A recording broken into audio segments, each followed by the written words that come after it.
Baik, pendengar Pro 1 dimanapun berada, berbicara tentang krisis air bersih yang dialami 9 desa ya di Kabupaten Lembata setelah mengalami erupsi Gunung Lewotolok ya. Pendengar, masyarakat mengeluhkan kekurangan air bersih. Nah, seperti apa dampak yang dirasakan masyarakat ketika mengalami kekurangan air bersih ini? Kita akan tanya-tanya ya atau berbincang-bincang bersama Bapak Kepala BPBD Lembata, Bapak Andries Koban. Baik, kita sapa Bapak Andries ya pagi hari ini. Halo, selamat pagi Bapak. Selamat pagi. Salam buat semua Pro 1 RRI. Baik Bapak, salam sehat dari Studio Pro 1 RRI ND. Salam sehat dari kita sendiri.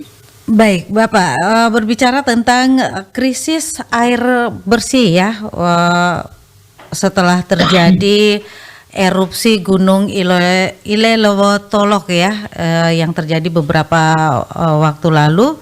Nah, apa nih tanggapan dari Bapak selaku Kepala BPBD Kabupaten Lembata nih, Bapak? Silakan. Ya, Gunung Lewotolok dia mulai peningkatan yang ketinggian erupsinya kurang lebih 400 sampai 500 meter itu dari bulan Maret. Nah, dia pada tanggal 30 kemarin ya 28.30 naik 900 sampai 1000 meter. Dari erupsi yang terus terjadi setiap hari, itu abu vulkaniknya itu hampir merata di 21 desa. Di sekeliling Gunung Ilape itu ada 26 desa, ada 5 yang cukup jauh. Ada 21, tapi kurang lebih 15 yang lebih terdampak. Oke. Nah, pengaruh karena abu vulkanik itu, maka di wilayah seputaran Gunung Lewotolok itu mereka lebih banyak berharap pada air hujan. Karena sumber mata airnya sangat kurang, karena mata airnya tidak ada, harapannya di sumur. Jadi tampungan-tampungan air hujan dan sumurnya itu yang terkena abu vulkanik. Baik Bapak. Itu mengalami kesulitan ketersediaan air bersih. Nah, berdasarkan informasi yang kami dapatkan ya bahwa ada 9 desa nih yang terdampak. Nah, wilayah atau desa-desa mana saja nih Bapak, bisa dijelaskan? 9 desa itu terutama di Ilape Timur karena berada di tenggara daerah tenggara dari Gunung Puncak Lewotolok. Itu dihitung dari Jontona, Lamawolo, Lamatokan, Balajuli, Lemau, Aulesa, Waimatan, Lamagute. Kurang lebih 9 desa. Tapi sebenarnya kalau kita hitung dia sekitar 15 desa yang lain juga. Totalnya 15 desa yang erupsinya debu vulkaniknya terdampak di desa-desa tersebut. Baik. Ya. Nah, ini upaya apa nih upaya yang dilakukan pemerintah Kabupaten Lembata khususnya ya BPBD untuk mengatasi hal tersebut, Bapak? Kita mulai dari kemarin dan ya, kita mantapkan lagi hari ini untuk identifikasi menyeluruh di 15 desa itu. Kita lihat sumber daya air bersih yang ada dengan apa yang bisa kita support. Biasanya kita support air bersihnya dari Loleba dengan air tangki. Nah, apakah menurut Bapak ini mencukupi untuk desa-desa yang terdampak ini? Karena banyak sekali ya desa yang mengalami atau terdampak erupsi Gunung Lewotolok ini nih. Seperti yang Bapak sebutkan ada 15 desa, kemudian juga bukan saja 15 desa sekitar ya atau yang terdekat, tapi 21 juga ya, 21 desa nih Ya, ini seperti apa nih Bapak? Ya, Kak, ini apa 21 desa itu kan desa-desa seputaran Gunung Ile. Jadi 2 kecamatan itu sebenarnya 26, cuman 5 desanya agak jauh di luar kawasan rawan bencana KRB Ile Lewotolok, sementara yang di dalam KRB Ile Lewotolok itu kan ada 16. Ya. Ada beberapa yang jauh sehingga kita identifikasikan hanya 15. Nah, 9 yang paling terdampak itu di Kecamatan Ilepe Timur.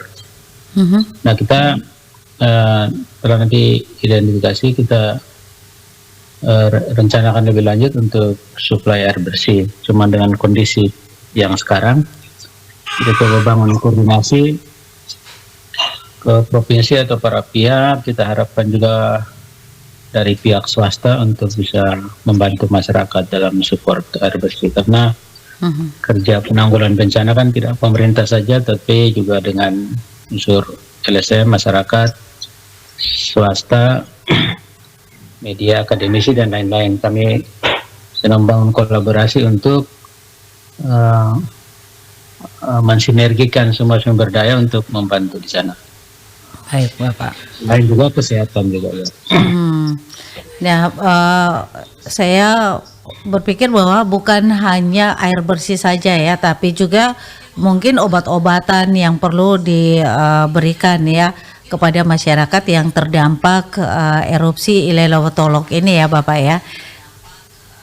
Ya, karena kita juga karena sebagai fungsi BPBD sebagai selain komando pelaksana dan juga koordinasi, jadi kita mengkoordinasikan unsur-unsur terkait lainnya. Dalam hal ini kalau di kesehatan berarti klaster kesehatannya dikoordinasikan oleh Dinas Kesehatan, punya jejaring di Puskesmas dan Posyandu, sehingga dari 2024 kemarin sudah cukup intens untuk ya lebih awas waspada terhadap ISPA.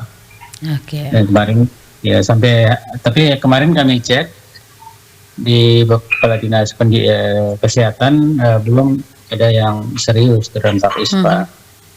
Tetapi ini kan dia kalau abu vulkanik ini kan tidak serta-merta, dia secara perlahan-lahan. Itu yang kita bulan April kemarin sudah membagi 15.000 masker kerjasama dengan Pramuka Warda Provinsi. Kemudian kita sedang persiapan masker di gudang untuk distribusi lagi. Baik Bapak. Nah, ini yang terakhir nih ya, himbauan kepada masyarakat seputar kaki Gunung Ile Lewotolok ya. Ini seperti apa nih Bapak? Yang pertama itu arahan kita rutin setiap hari dalam informasi kebencanaan. Selain juga melewati jejaring rantai komando kita di desa, kan rantai komando kita tuh dari Pusdal Ops BPBD sampai ke RT. Jadi kita sampaikan ke desa, ke RT, peringatan dan informasi terus-menerus. Selain berada di luar area yang terdampak, kurang lebih 2,5 sampai 3 km dari puncak itu yang paling berisiko. Selain lontaran batu pijar yang kita khawatirkan, itu juga abu vulkanik, dia masih berada di puncak. Karena kebun-kebun masyarakat juga sekitar daerah di lereng gunung, sehingga kita ingatkan itu sering-sering menggunakan masker.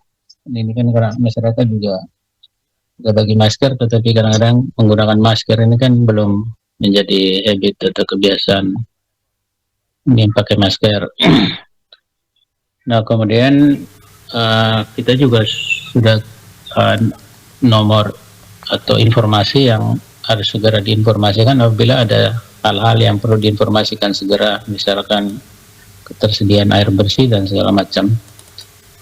Nah, untuk di 2 wilayah itu koordinasi kami juga intens dengan komandan wilayah istilahnya. Kalau di kepala desa itu komandan satuannya, di kecamatan itu komandan wilayahnya camat yang terus mengkoordinasikan. Nah, untuk kesiapsiagaan itu kita sudah koordinasi dengan Basarnas Pusat. Mereka akan datang tanggal 16 dari Jakarta dan pelatihan untuk ke seluruh desa keliling pada tanggal 18, 19, 20 nanti untuk pelatihan kesiapsiagaan. Sementara untuk sumber air, untuk ketersediaan air bersih ini memang terus terang kita pada tahun ini sampai pada bulan Juni ini belum ada ketersediaan anggaran dari grant, sehingga kita lagi bangun koordinasi dengan NGO yang wilayah kerjanya ada di ILAP dan ILAP Timur seperti Yayasan Plan, Berakat, YBS, kemudian dengan swasta untuk support air bersih ke wilayah tersebut. Baik, Bapak. Oke Bapak, terima kasih ya untuk waktunya pagi hari ini. Mudah-mudahan saja krisis air bersihnya untuk beberapa desa di sekitar Gunung Ile Lewotolok ini segera teratasi dengan baik, dan juga masyarakat tidak lagi mengeluhkan ya bahwa mereka kekurangan air bersih ini Bapak. Mungkin lewat Pro1 RRI dan juga mungkin pemirsa yang ikut mau mendonasikan air bersih ke terutama ke 9 desa yang paling terdampak sekarang itu, kami harapkan mungkin lewat BPBD langsung pada beberapa tangki misalkan itu yang mau disuplai ke desa mana bisa kami koordinasikan gitu. Baik Bapak, mudah-mudahan didengarkan ya Bapak, dan segera datang bantuan air bersih untuk masyarakat sekitar. Terima kasih sekali lagi Bapak untuk waktunya. Kita akan jumpa lagi di lain kesempatan. Selamat pagi, salam sehat dari Studio Pro1 RRI ND. Oke, terima kasih. Salam buat semua. Sejaya di udara RRI Pro1 ND. Baik, terima kasih. Dan pendengar, demikian tadi ya perbincangan kita terkait desa yang ada di Kabupaten Lembata pagi hari ini. Mudah-mudahan semuanya bisa segera teratasi. Anda masih mendengarkan Pro1 RRI ND, kanal informasi dan inspirasi.